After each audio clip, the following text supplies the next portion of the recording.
Assalamualaikum warahmatullahi wabarakatuh. Perkenalkan, kami dari kelompok 6 akan menjelaskan materi bab 2 tentang analyzing the business case. Sebelum memasuki materi, izinkan kelompok kami untuk memperkenalkan diri.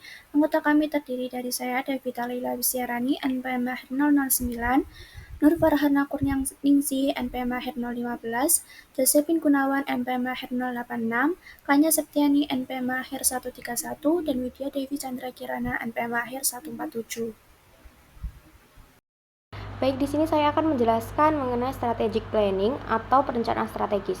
Nah, perencanaan strategis ini yaitu serangkaian proses untuk mencapai tujuan jangka panjang organisasi dengan strategi dan pengalokasian sumber daya yang tepat.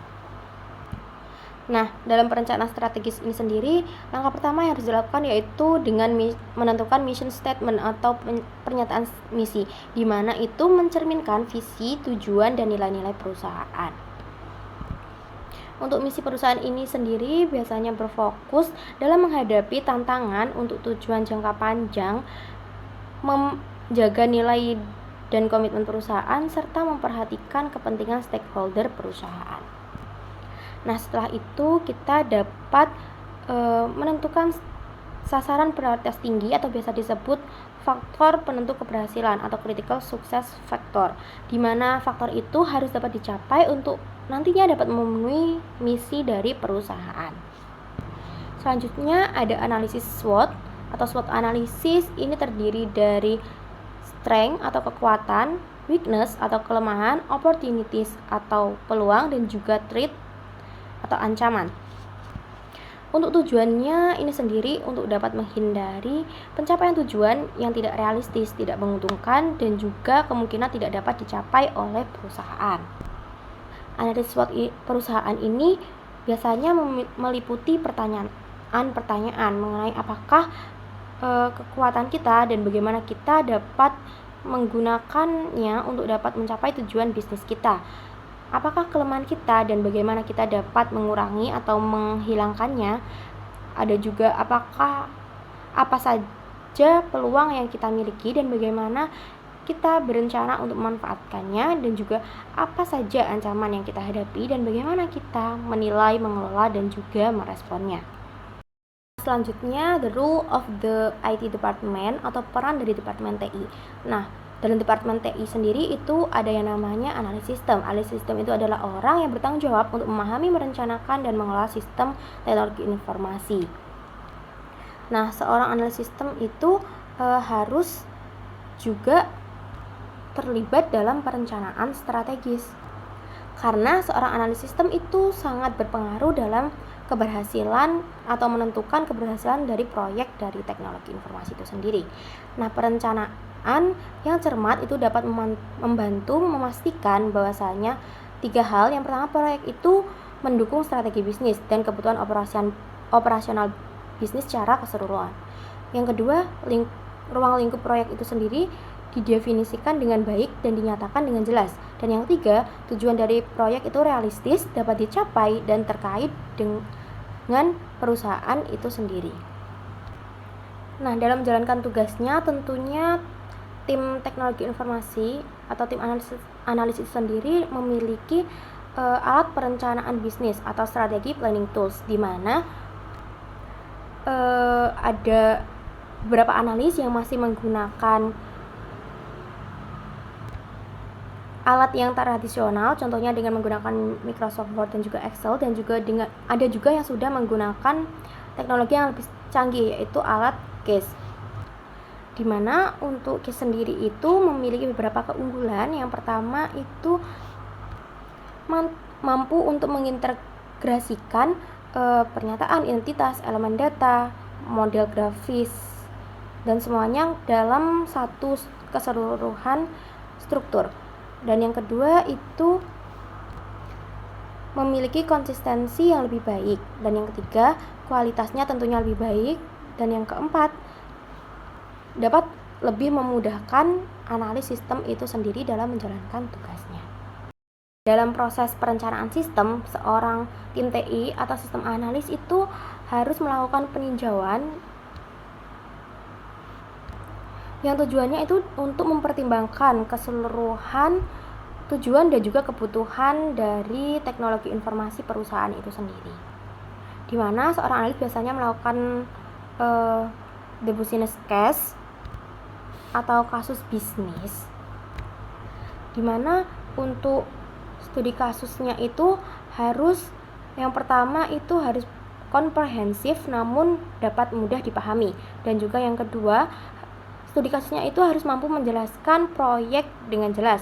Kemudian yang ketiga harus mampu memberikan justifikasi untuk dapat melanjutkan dan memperkirakan dampak finansial proyek.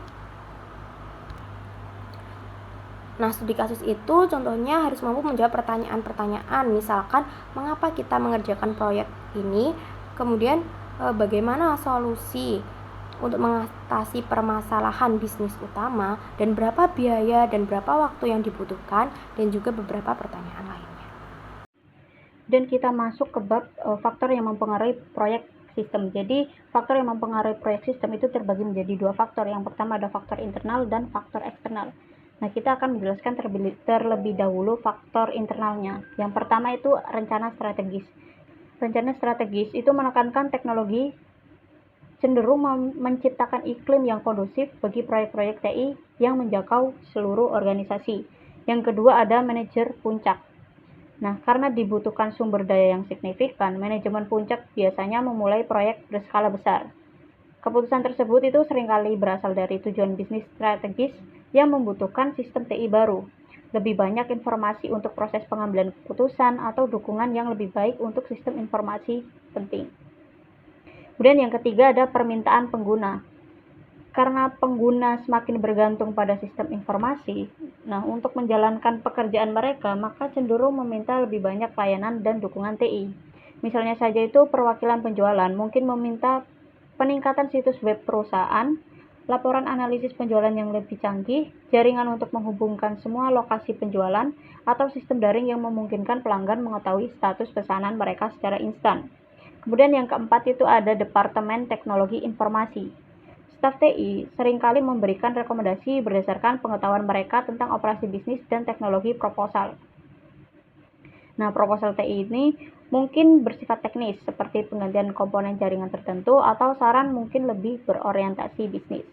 Kemudian, yang kelima ada sistem data yang ada. Ketika menangani sistem yang lebih lama, analis itu terkadang menghabiskan terlalu banyak waktu untuk merespon masalah sehari-hari tanpa melihat akar penyebabnya. Pendekatan ini itu dapat mengubah sistem informasi menjadi koreksi dan perubahan yang tidak dapat mendukung kebutuhan bisnis perusahaan secara keseluruhan. Kemudian yang keenam itu ada keuangan perusahaan atau finansial perusahaan. Jadi kondisi keuangan perusahaan itu dapat mempengaruhi proyek sistem.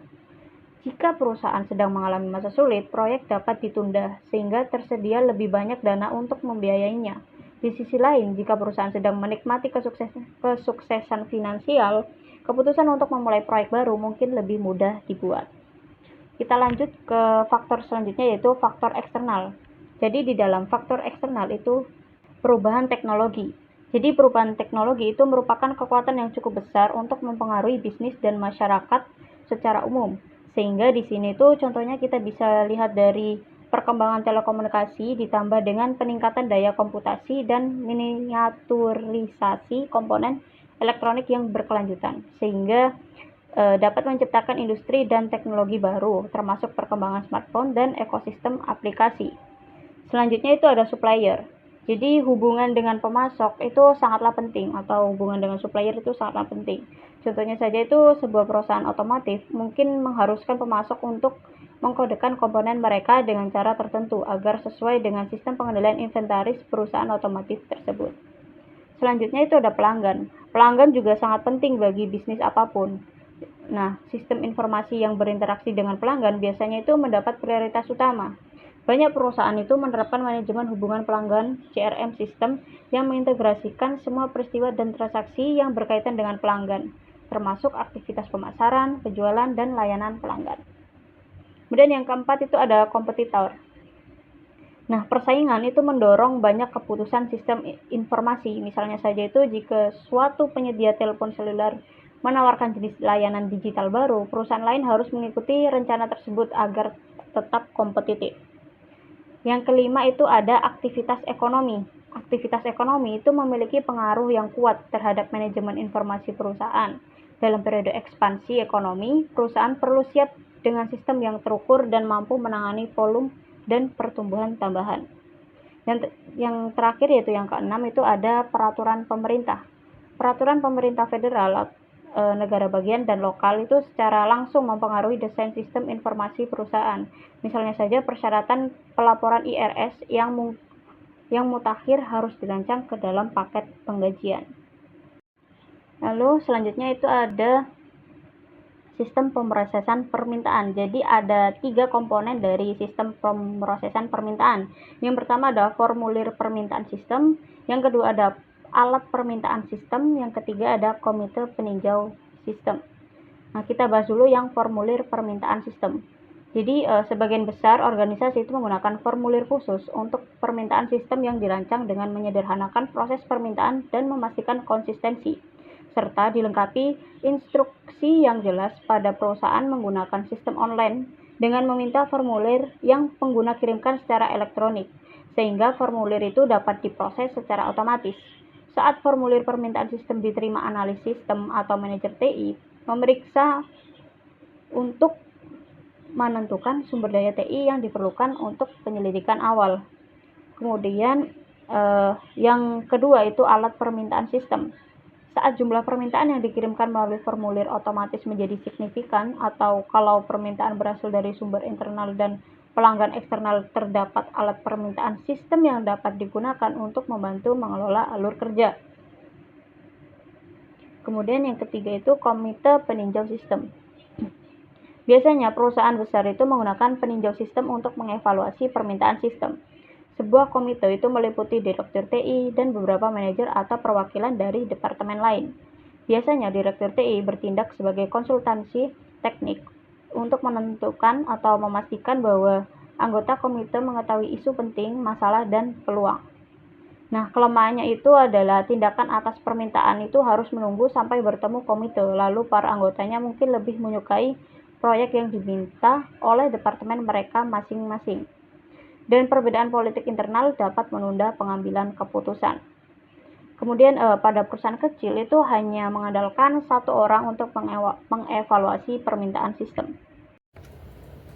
Oke, lalu kita lanjut ke materi menilai kelayakan permintaan. Permintaan sistem harus melewati beberapa pengujian untuk melihat apakah layak untuk dilanjutkan lebih lanjut. Nah, langkah pertama yang harus dilakukan adalah mengidentifikasi dan menyingkirkan permintaan sistem yang tidak layak. Nah, di sini studi kelayakan menggunakan 4 tolak ukur utama untuk mengukur suatu proposal.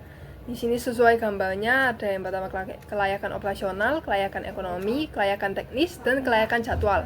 Kemudian seberapa besar upaya yang harus dilakukan dalam studi kelayakan bergantung pada sifat permintaannya.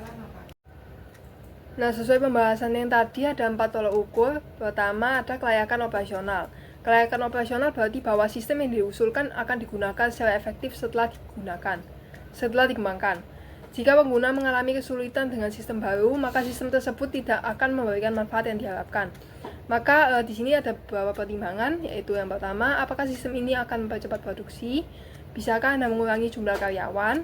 Apakah ada kebutuhan pelatihan untuk karyawan? Nah, itu tadi untuk kelayakan operasional. Kemudian yang berikutnya yang kedua adalah kelayakan ekonomi.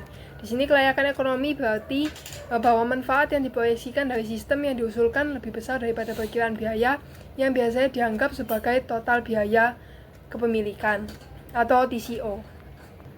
Dengan beberapa pertimbangan juga, di sini ada SDM, biaya konsultasi, biaya lisensi, dan perkiraan biaya yang akan timbul jika sistem tidak dikembangkan atau proyeknya ditunda. Nah, kemudian yang ketiga ada kelayakan teknis. Kelayakan teknis ini mengacu pada sumber daya teknis yang dibutuhkan untuk mengembangkan, membeli, memasang, atau mengoperasikan sistem. Nah, di sini contoh analisisnya adalah apakah perusahaan memiliki peralatan komputer, misal kayak perangkat lunak, perangkat keras, dan jaringan. Apakah ada ahli teknis untuk mengoperasikan sistemnya ini. Nah, yang ketiga, apakah perusahaan membutuhkan alat atau jaringan seperti itu. Dan yang keempat ada kelayakan jadwal. Kelayakan jadwal berarti bahwa suatu proyek dapat diimplementasikan dalam jangka waktu yang dapat diterima. Saat menilai kelayakan jadwal, seorang analis sistem harus mempertimbangkan interaksi antara waktu dan biaya. Nah, di sini bisa dilihat ada beberapa juga yang harus dilihat. Ada yang pertama, apakah waktu yang dibutuhkan itu sesuai dengan keinginan perusahaan. Kemudian yang kedua, apakah rasio antara biaya dan waktu yang dihabiskan sudah tepat. Dan yang ketiga, apakah tenaga kerja atau sumber daya manusia yang ada mampu memenuhi tenggat waktunya. Baik, selanjutnya di sini Anda menentukan prioritas. Prioritas diberikan pada material proyek yang memberikan manfaat sebesar-besarnya dengan biaya paling rendah dan waktu paling singkat. Namun, banyak faktor yang mempengaruhi evaluasi suatu pekerjaan, di mana dalam manajemen proyek menentukan prioritas merupakan langkah penting agar sumber daya yang terbatas dapat digunakan secara optimal. Prioritas bukan hanya soal memilih proyek yang memberikan manfaat besar, tetapi juga mempertimbangkan risiko, biaya, dan kesesuaian dengan tujuan strategis organisasi. Dan ada beberapa yang perlu diperhatikan dalam menentukan prioritas proyek, yaitu ada kesesuaian dengan visi misi organisasi, apakah proyek mendukung arah strategis perusahaan, manfaat yang dihasilkan, proyek harus memberikan dampak nyata, baik dan peningkatan pendapatan maupun efisiensi. Efektivitas pengguna sumber daya, apakah proyek dilaksanakan dengan biaya rendah, tenaga kerja yang ada, serta teknologi yang tersedia. Serta ada batas waktu di mana seberapa cepat proyek bisa diselesaikan untuk memberikan hasil. Selanjutnya di sini ada faktor-faktor yang mempengaruhi prioritas. Faktor-faktor yang mempengaruhi prioritas di sini terdapat 6. Yang pertama yaitu apakah sistem yang diusulkan mengurangi biaya. Nah, proyek dapat menurunkan biaya operasional, biaya produksi, maupun biaya distribusi. Biasanya menjadi prioritas dikarenakan memberikan efisiensi nyata bagi perusahaan. Yang kedua yaitu akankah sistem ini meningkatkan pendapatan bagi perusahaan? Nah, jika proyek mampu membuka peluang baru untuk meningkatkan penjualan atau memperbaiki margin keuntungan, maka sistem ini bernilai tinggi bagi organisasi. Yang ketiga yaitu akankah proyek sistem menghasilkan lebih banyak informasi atau memberikan hasil yang lebih baik. Nah, informasi yang lebih akurat dan lengkap mendukung pengambilan keputusan yang lebih cepat sehingga berpotensi memperkuat strategi perusahaan. Yang keempat, apakah sistem melayani pelanggan dengan lebih baik? Sistem yang dapat meningkatkan kepuasan pelanggan, mempercepat pelayanan, atau menyediakan fitur yang lebih ramah pengguna akan meningkatkan daya saing perusahaan. Selanjutnya, yang kelima yaitu akankah sistem ini memberikan manfaat yang lebih baik bagi organisasi secara keseluruhan. Nah,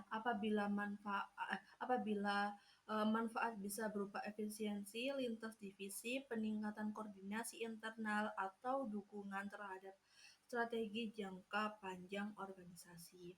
Yang keenam atau yang terakhir yaitu bisakah proyek dilaksanakan dalam jangka waktu wajar? Prioritas lebih tinggi diberikan pada proyek yang dapat diselesaikan tepat waktu tanpa mengganggu aktivitas utama perusahaan. Baik, selanjutnya di sini saya akan membahas mengenai prioritas dinamis. Nah, prioritas dinamis memiliki banyak catatan proyek yang bersifat dinamis, adanya pengaruh kelayakan ekonomi, serta pengelolaan yang terkadang kepercayaan hilang terhadap suatu proyek karena analisis kelayakan dan penetapan prioritas merupakan tugas yang harus dilakukan selama proses pengembangan berlangsung. Nah, prioritas proyek tidak bersifat tetap, melainkan dapat berubah seiring berjalannya waktu. Nah, faktor ekonomi, kondisi pasar, kebijakan manajemen, hingga perubahan kebutuhan pelanggan dapat mempengaruhi prioritas. Oleh karena oleh karena hal itu, manajer proyek perlu melakukan evaluasi secara berkala. Contoh situasi yang menyebabkan perubahan prioritas yaitu pada perubahan kondisi ekonomi, di mana eh, pada perubahan kondisi ekonomi, misalnya itu inflasi, kenaikan biaya bahan baku, atau perubahan regulasi pemerintah. Selanjutnya yaitu pada situasi kehilangan kepercayaan stakeholder, di mana bisa terjadi jika proyek tidak menunjukkan hasil sesuai rencana atau tidak transparan dalam pengelolaan. Selanjutnya yaitu pada situasi perubahan kebutuhan organisasi. Perusahaan bisa saja mengubah arah strategi sehingga proyek yang awalnya prioritas menjadi kurang relevan. Oleh karena hal itu, sistem pengelolaan prioritas harus fleksibel dan selalu siap menyesuaikan kondisi. Selanjutnya di sini ada proyeksi direksi dan non-direksi. Yang pertama yaitu proyeksi direksi, di mana proyeksi direksi ini manajemen mempunyai pilihan dan pelaksanaan analisis sistem harus menanyakan apakah komite peninjau sistem benar-benar perlu mengawasinya. Nah, proyek ini bersifat fleksibel, artinya manajemen memiliki kewenangan penuh untuk menentukan apakah proyek akan dijalankan atau ditunda. Biasanya, proyek jenis ini bertujuan untuk meningkatkan efisiensi, inovasi, serta ekspansi bisnis. Contohnya itu pengembangan aplikasi baru untuk meningkatkan pengalaman pelanggan, implementasi sistem ERP, atau investasi pada teknologi baru. Selanjutnya di sini ada proyeksi non-direksi. Nah, manajemen tidak mempunyai pilihan dalam pelaksanaan. Banyak proyek non-direksi yang dapat diprediksi, misalnya pembaruan tiap tahun pada penggajian, persentase pajak, dan persyaratan pelaporan untuk sistem pemrosesan asuransi. Nah, proyek ini wajib dilakukan karena berkaitan dengan regulasi hukum atau kebutuhan operasional yang mendesak.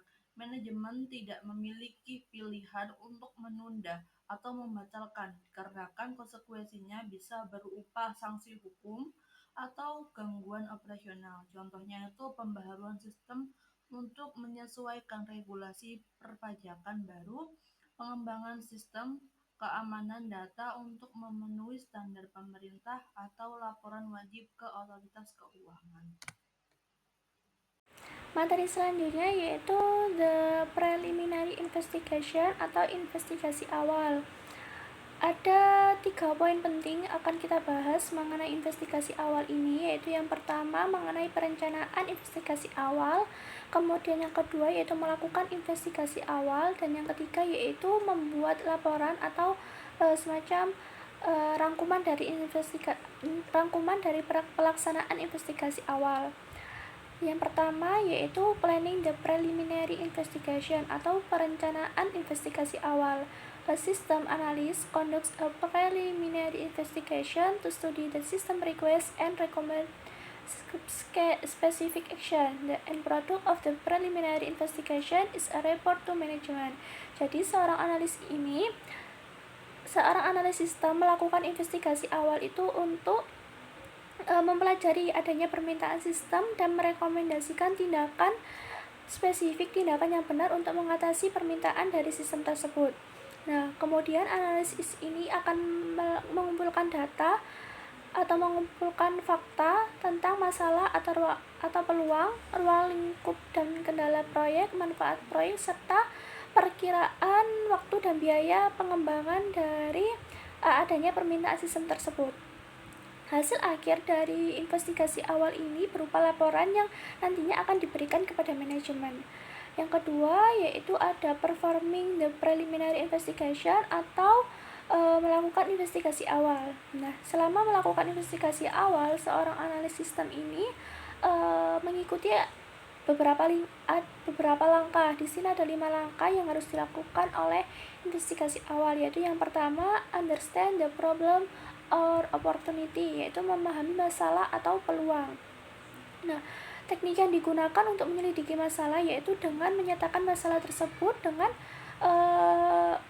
menggambarnya menggunakan kerangka utama yang mempresentasikan kemungkinan penyebab masalah itu terjadi.